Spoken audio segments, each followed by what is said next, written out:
minasan, konnichiwa, bienvenue chez moi, bienvenue à Collecta no Koniwa. On va commencer la petite visite par l'épicerie, tout simplement. D'où mon petit panier. Une épicerie qui s'est agrandie, du côté sucré, du côté salé, du congelé également. Donc maintenant on fait aussi tout ce qui est produits surgelés, les boissons, toujours multipliées par nombre et nombre, les chips, les instantanés et maintenant le côté cuisine avec le riz, les sauces, de quoi cuisiner japonais, précisons-le, mais aussi asiatique, bien sûr. Vous avez les cocos, les bonites, les sauces différentes, les sauces teriyaki, les sauces soja, les miso également, ça très important pour la base justement de tout bouillon. Et un petit côté coréen que vous allez découvrir de l'autre côté ici, parce que tout le monde aime bien ce qui pique, et effectivement côté coréen ça pique énormément. Et qui dit épicerie dit aussi thé classique, thé matcha, également les encens, il ne faut pas oublier les encens japonais, encens feng shui aussi, mais les encens japonais sont très différents, puisque les petits bâtons se consument jusqu'au bout, du coup, il n'y a pas de petits bâtons en bois, voilà, on le voit bien ici. Le support va jusqu'au bout de la consommation. Juste à côté, du plus traditionnel, puisqu'on a ici les bols de ramen, les théières en fonte, les tasses, c'est tout ce qu'il faut pour faire du thé justement, et qui m'a été réclamé et que j'ai pu enfin proposer ici à la boutique. En traditionnel également, tout ce qui est baguette, tout ce qui est aussi comme là, un service pour 2 personnes, très joli d'ailleurs, les kokeshi, les petits pandas, tous les petits souvenirs aussi de Manekineko, avec la petite main qui balance, ça c'est très plaisant. Aussi maintenant énormément ici de baguettes traditionnelles. Alors là, qui viennent d'un petit village de Kamakura au Japon, et il y a énormément de choix au niveau des baguettes justement. Et bienvenue à la cave à Koniwa, des whisky, des sakés, du gin, du rhum, tous issus du Japon, des belles choses, de régions différentes également, de Kyoto, du haut de gamme, et dernièrement arrivé les spéciales City Hunter. Il y a 2 jeans différents là-dessus, c'est magnifique. Un poivré et un à la rose. Également des jeans différents, le Hatsu particulièrement, soit en classique à l'orange ou au yuzu. Et également aussi, alors là attention, du shochu, c'est de l'alcool de patate douce. Et bien sûr le visuel c'est Okuto no Ken. Tu ne le sais pas encore, mais tu es déjà mort. Là les 2 frères et les autres personnages disponibles. Petite chose intéressante à découvrir si vous ne le connaissez toujours pas, parce que ça existe depuis 1979 au Japon, c'est les umeibo. Les umeibo, c'est un gros stick de maïs soufflé avec plein de parfums différents. Il y en a une vingtaine ici au choix, toutes les couleurs. Umeibo, on retrouve la mascotte. La mascotte, c'est Umei-chan qui est arrivé ici et qui vient avec Umaemon, donc le personnage qui ressemblait à Doraemon d'ailleurs, à savoir. Et donc ils l'ont actualisé avec la nouvelle mascotte maintenant.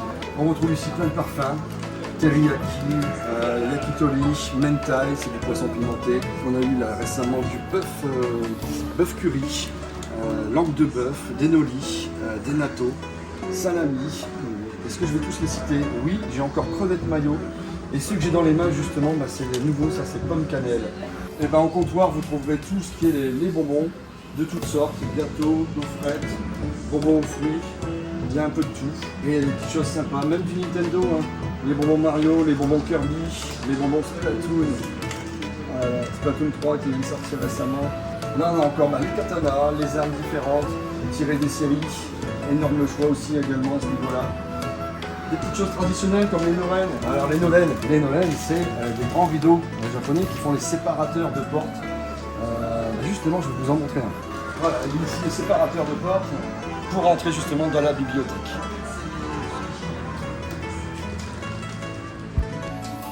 Et bienvenue dans la bibliothèque cette fois-ci. Beaucoup plus calme, comme on peut l'entendre. Des jeux de société, une zone de lecture, une grande bibliothèque de l'autre côté. Des exposants également. Là, en ce moment, on a un superbe peintre qui est là et qui vend ses expositions. Et ça tourne régulièrement aussi.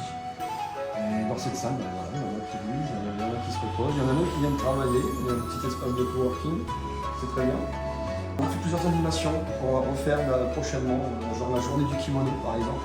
On a débarrassé complètement la salle, on a mis des kimonos traditionnels en vente, on pouvait se faire habiller en kimono, en solo ou en couple, et puis se prendre avec une photo donc instantanée, on repartait avec sa photo instantanée. C'est tellement demandé cette journée-là qu'on va la refaire prochainement. Et beaucoup d'invités en dédicace, des bonsaïs aussi, on avait fait une série de bonsaïs au niveau d'animation. Voilà, c'est régulier, c'est mis sur la page régulièrement, vous pouvez donc regarder là-dessus ce qui se passe au fur et à mesure de l'année. Et donc Collecta no Akoniwa, c'est un concept store, donc en plus de l'épicerie, de la boutique principale, de la bibliothèque, il y a également ces cases qui sont là, qui sont donc des cases de dépôt-vente, à savoir, j'ai vu ça moi au Japon. Au Japon, c'était des grands linéaires, à savoir, avec une case fermée à clé, des petits gâchapons, des petites figurines à l'intérieur. Et je me suis dit, mais qu'est-ce que c'est que cette situation, comment ça marche? Et mon pote là-bas sur place me dit, c'est des dépôts-ventes. Voilà, chaque client a une case dédiée et met ses affaires à l'intérieur. Je dis, ok, on n'a pas ça en France, je prends le plastique, je garde. J'ai gardé les structures, pour savoir, les structures métalliques. J'ai fait faire les cases, les cubes. J'ai mis les numéros et les fermetures à clé. Et donc chaque case, effectivement, appartient à un client et vient mettre ses affaires en dépôt-vente dans la boutique. Le petit truc que j'ai changé, c'est au lieu de faire du gâchapon et de la figurine, je l'ai étalé en pop culture, ce qui touche beaucoup plus de collectionneurs. On peut très bien avoir du jeu vidéo, on peut très bien avoir du Star Wars, du Disney, toute collection confondue. Il faut rester dans le thème de la pop culture générale. Les box sont bien remplies au fur et à mesure de l'année. Il y en a une qui finit, il y en a une autre qui prend la place. Il y a également des artistes là qui font aussi du dessin. Voilà. Je dis, vous faites du dessin, c'est bien, mais je veux voir. Et quand je vois ça, je dis, ça a le mérite d'être vendu sous cadre à la boutique, sans problème. C'est très très joli.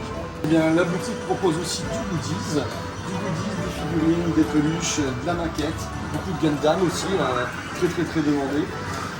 Des figurines assez spécifiques, du Demon Slayer en ce moment. C'est l'anniversaire Sailor Moon, 30 ans de Sailor Moon, voilà, des petites figurines Sailor Moon. Il y a du Goldorak, il y a également des maquettes. Voilà, il y a vraiment un peu de tout de disponible ici à la boutique. Eh bien, bienvenue dans la salle arcade cette fois-ci. Je suis obligé de parler un peu plus fort forcément parce que c'est bruyant. Tout à fait l'inverse de la bibliothèque. Vous avez donc des anciennes machines arcade à crédit mais sans crédit. C'est-à-dire on ne doit pas mettre de pièces dans les machines pour pouvoir jouer tout en free play. On a des petits salons sur les côtés avec du rétro gaming également. Des choses de l'autre côté un peu plus récentes. Et une autre partie ici à l'intérieur. Ah ça joue, ça joue. La Taiko, la Fujin, les jeux de tir, jeux de moto, jeux de voiture, tout ce qu'il y a en arcade forcément. Comme je disais, toutes les machines sont en free play. C'est en free play, du coup on ne met pas de jetons, il y a 1 euro pour une partie. C'est à l'heure, on est à 8 € de l'heure pour rentrer à la salle arcade, accès à toutes les machines. Je fais également des offres avec une boisson à 10 € et vous avez les cartes prépayées à 5 heures avec une heure offerte à 30 €. Voilà pour notre salle ici arcade à Collecta no Akoniwa.